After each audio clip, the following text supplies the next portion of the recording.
Hey guys, welcome to today's video. Yeah, it's been a minute since I have made a video. The last one was over a month ago. Unfortunately, this past month of September of 2025, it was a bit of a tough month for me. My grandmother, she had passed away, and it's definitely been it's been pretty rough for me, my family. She lived close by, so I saw her for a lot of my life, and it's been quite the adjustment not being able to see her anymore. And then after she had passed away, my family, we had to clean her place out, and so I had a lot of her stuff at my spot. And so my place here was just a mess, and I just couldn't make a video during that time.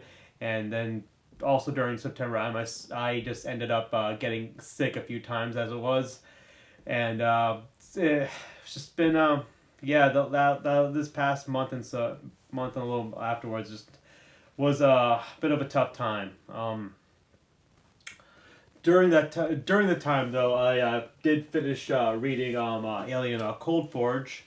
I hope to review this in a future episode. Um, while I was at TerraCon last month, I picked up this bad boy. Cool thing to show off. This was the octopus eye from Alien Earth. This was made by a artist named Paul Giovannucci from Graphic Soundwork.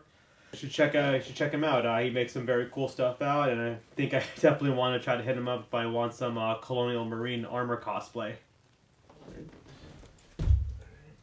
So in today's episode, I wanted to start reviewing where I left off on Alien Earth. So I'll be reviewing episode 5, In Space No One. I like that title. It's a play on the tagline "In Space No One Can Hear You Scream." This was a flashback episode where it shows what happens on the Maginaut before it crash landed. So the episode starts off with Morrow being waken up because there's a fire on board, and the captain and Officer Bronsky have been attacked with facehuggers. We learn that the engines are not acting properly, which hints that there's a saboteur on board. Officer Zavari assumes command. Morrow questions her ability as a captain and basically makes clear to her that he will relieve her of command if she doesn't prioritize the creatures. An alien creature is born from Bronsky's body. Morrow instructs everyone on board to contain the creature but not kill it. Meanwhile, Science Officer Chibuzo is doing experiments on the alien creatures. The tick alien, it breaks out of its container, and it contaminates her water with parasites.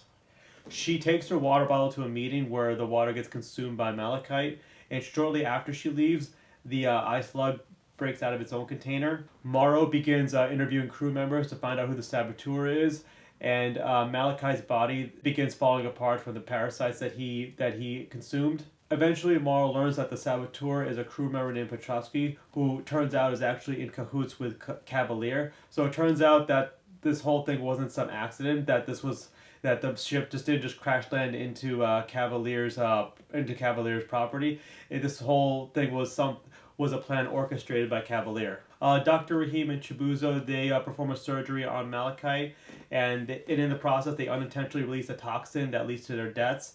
The eye octopus gets hold of Technician Schmiel, and he then attacks both Morrow and Zavari.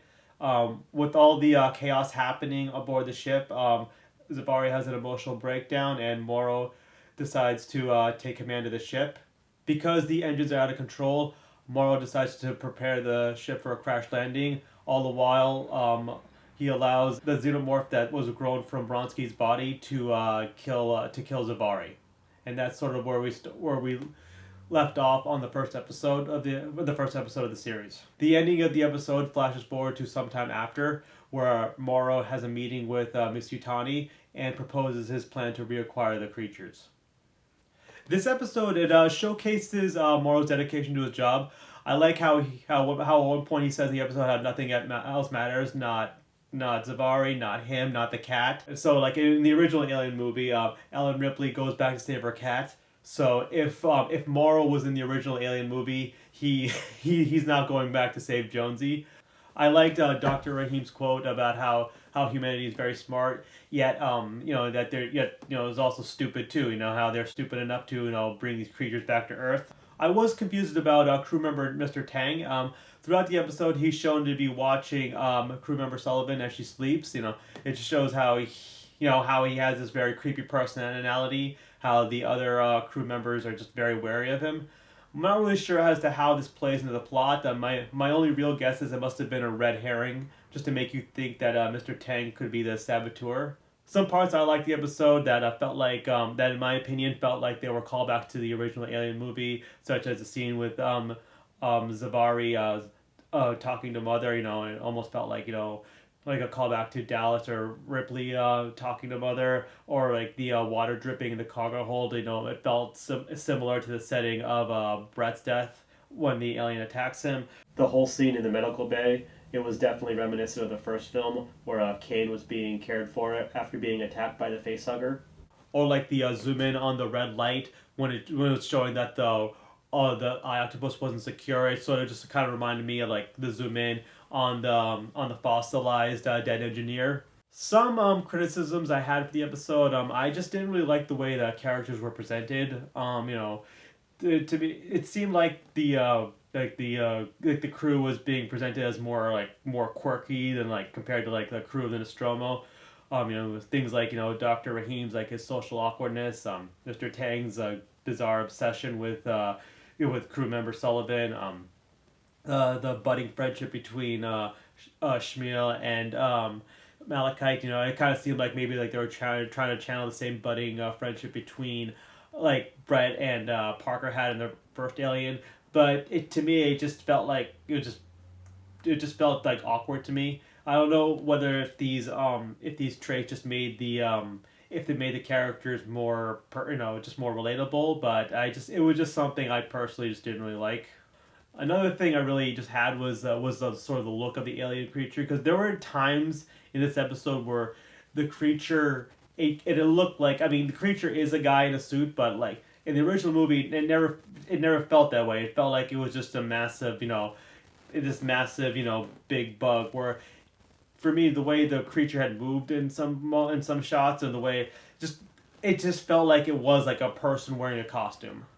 Some last few things I really liked about the episode. I like the moment where we see Malachite's body falling apart when he's vomiting out the blood, just from the backlighting of that. I don't know. I've always been a fan of backlighting, and so I just thought that was a very well done scene. I like the fact that we get to learn more about Cavalier, and how you learn he's a lot more sinister than you expected.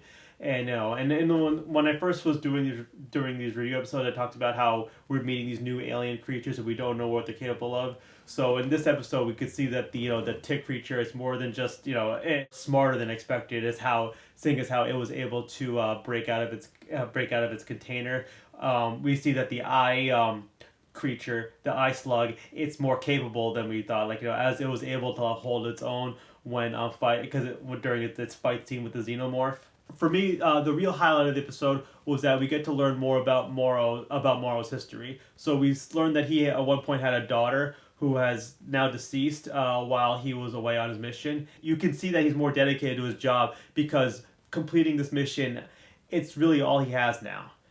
One last thing I also liked about the episode was that it really had that little mini alien movie vibe, which we really haven't really been able to get from the previous episodes, because those episodes have been taking place on Earth. Whereas this place, it has to, because it's called Alien Earth, but because this episode took place in space, it definitely made you feel more in line with the alien films than the other episodes have.